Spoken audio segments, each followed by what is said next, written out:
In this video we're going to learn about equivalent fractions, and equivalent fractions are fractions which have the same value.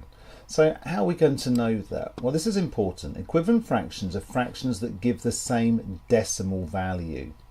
Okay, so if we multiply the numerator and denominator by the same value, the result will be equivalent. So that means if we multiply the top number and the bottom number by the same value, we'll have an equivalent answer. And we used this idea when we were doing division of decimals so that we could make sure we were dividing by an integer.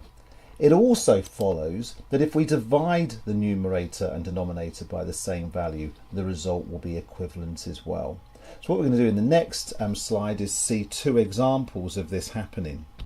Okay, so here are examples, and on this one here I want to find 3 equivalent fractions to 2/5. Now I want to tell you now that this is fractions in its simplest form, and that means I can't make these numbers any smaller and still keep them as whole numbers. So what I want to do is find a number that I can multiply this and this by, and there's an infinite number, so I want to pick them at random. So I want to start off with 3.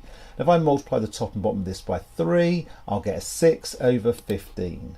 But I could have equally multiplied by 7. And if I did that, well, I'll get a 14 and a 35. And just for another one, I'll multiply by 2. And again, you could pick any number. It could have been 2, 20, 10, whatever. And I multiply top and bottom by 2, I'll get 4 over 10. Now, we're going to use this idea when we want to add and subtract fractions together. That would be the main time. There could be others, but that would be the main time.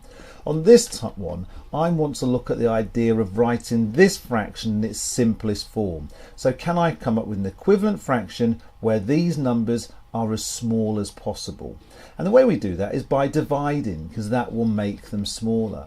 Now if I'm good, I might spot the number that divides into 24 and 36 straight away, but I might not be that good. I might not want to take the risk. So what I might do is just think, well, I can see that 2 goes into both of those, so I want to divide them both by 2, and that gives me 12 over 18.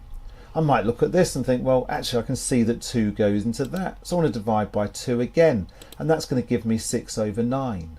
And then I might look at this and think, well, 2 doesn't go into it, but actually I see that 3 goes into both of them, and that's going to give me 2 over 3. And that would be this fraction in its simplest form, because there's nothing else that will divide into both of these. If I was good, though, I might have spotted that 12 goes into both of these straight away. But however, no matter how we do it, we'll still end up with the same simplest fraction because there's only one. I hope you found the video helpful.